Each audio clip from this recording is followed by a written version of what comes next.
রান্না করতেছেন এত সুন্দর হাততালি হয়ে যাবে। বন্ধুরা খাওয়া পাবো, ঝন্ডুরে পিঠে বানাই, ঝন্ডুরে খাওয়া, ঝন্ডুরে বন্ধুর জন্য বানাইতেছি। বন্ধুর জন্য আসতেছে বন্ধু? হ্যাঁ, বন্ধু আসছে। হ্যাঁ ভালো মনের মানুষ চাই যে আমার পাশে থাকবে। ইনশাল্লাহ ওই বন্ধুর পিঠে খাওয়াবো, কত পিঠে বানিয়ে খাওয়াবো।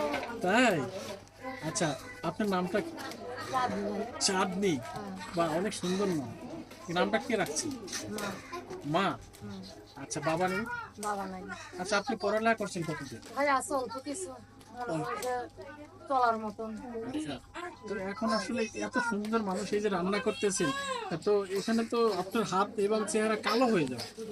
ভাই রে, কষ্টেরই তো জীবন, তো সুখ কোথায় পাবো? একটা ভালো মনের মানুষ চাই যে আমার পাশে থাকবে। ইনশাল্লাহ একদম বয়স্ক মানুষ চাই যে আমার পাশে থাকবে, তার দ্বারা যেন একটু ভালোভাবে চলতে পারে, সুখী। তাই? কষ্টের জীবন, সুখের জীবন চাই। সুখের জীবন চান? হ্যাঁ। কেমন সুখ? যে লাকড়িতে রান্না করতে না হয়? না হয় যেন একটা গ্যাস কিনে দেয় ভাই। আচ্ছা দর্শক দেখছেন, আচ্ছা আপনাদের গ্রামে বলে অনেক অল্প বয়সের মেয়ের বিয়ে হয় কেন? হয়তো ভাই। কেন? মনে করেন যে যার যেরকম সমর্থ নাই, আমাদের মধ্যে ছোটকালে বিয়ে দিয়ে দেয়। এটা কারণটা কি আপনাদের গ্রামে? কারণ তো বলতে পারবো না, আমাদের আগে থেকে সবার এরকম ছিল, সেই জন্য মনে করো তো ওই নিয়মে এখনো চলে। আচ্ছা, এটা আপনার বাবা মা কি রাজি থাকে না আপনারা রাজি হয়ে যান? বাবা মাও রাজি থাকে, আবার মেয়েরাও রাজি হয়ে যায়। তাই? তো আপনার বোন বিয়ে হয়েছে না আপনার আগে হয়েছে, কোনটা বলেন? না ভাই, বিয়ে সাথে হয়নি। এখনো হয় নাই? না। সত্যি করে বলেন। আর সত্যি আচ্ছা, কয়টা প্রেম করছেন? আমি এখন একটাও করি নাই, পাইলে করবো। এত সুন্দর আপনি প্রেম করেন, এটা বিশ্বাস হবে? আর সত্যি টেম করি না, দর্শক কিন্তু কিন্তু সবাই গাড়ি ঢুকাই দিয়েছে, তাই? সেরকম ভালো মনের মানুষ পাইনি। ভালো মনের মানুষ পাননি? না। কয়জনে ধোকা দিচ্ছে? ধোকা দিয়েছে তো অনেক মানুষই ভাই, খালি কথাই বলে, একটু পাশেও থাকলে, একটু হেল্প সহযোগিতা করলে, খালি তার সঙ্গে কথা বলতেও ভালো লাগে। আচ্ছা, তো প্রেম না করলে আপনি বুঝলেন কেমন যে আপনাকে ধোকা দেয়? প্রেম করছি ভাই, যে প্রতিবেদনের মাধ্যমে। আচ্ছা বলেন, অনেকে ধোকা দিচ্ছে না? দর্শক আমরা শুনছিলাম গ্রামের মেয়ে আসলে তার কথা, এবং তিনি হাসি মুখে সবসময় থাকে। এই এত হাসেন কিভাবে একটু বলেন তো যাবেন? বাইরে কষ্টর মাঝে হাসি লুকিয়ে থাকে। আচ্ছা, হাসলে কি কষ্ট চলে কষ্ট যায়? চলে যায় ভাই, মনে হয় যে একটু কম কম লাগে। কম কম লাগে? এটা কে বললো যে হাসলে কষ্ট জায়গা?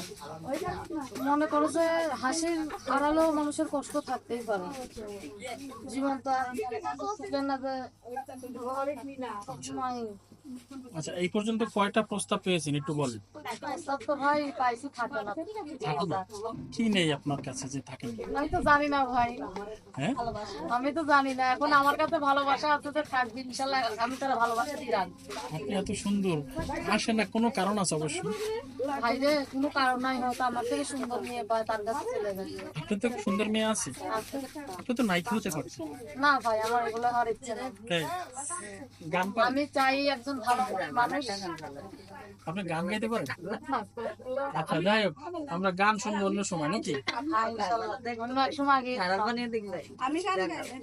আচ্ছা, আমরা গান অন্য সময় শুনবো। তো আজকে কি কি রান্না করছেন? আজকে ওই যে পিঠে বানাইতাছি, আবার হ্যাঁ, কিছুক্ষণ আগে রান্না করে খাওয়া দাওয়া। বাহ, তো আমাদের জন্য কি রান্না করছেন? ইনশাল্লাহ আপনারাও ওইগুলোই খেয়ে যাবেন। আচ্ছা, আমরাও পিঠা খাবো এবং এই বাড়িতে হয়তো বেড়াবো, এবং আরো যদি কেউ আসতে চায় এই প্রোগ্রাম দেখে আসলে কিভাবে আসবে? ইনশাল্লাহ আমার নাম্বার আছে, এই নাম্বার যোগাযোগ করলে হবে? যোগাযোগ করলে ইনশাল্লাহ কথাবার্তা বলতে হবে। সত্যি? হ্যাঁ, সত্যি। তো আপনার হাত তো কালি হয়ে যাবে এই রান্না করলে। দেখি। ভাইটা অনেক কষ্টের জীবন ভাই, একজন মানুষ চাই যে আমার একটা গ্যাসের চুলো কিনে দেখতে। তাই? হ্যাঁ ভাই, দেখছি না কাঠে রান্না করে অনেক কষ্ট হয়, সত্যি আপনি কথা। জানেন আপনার দাঁত কিন্তু খুব সুন্দর। দাঁত অনেক সুন্দর না ভাই? হ্যাঁ, দাঁতের প্রেমে পড়ে নাই কেউ? না ভাই।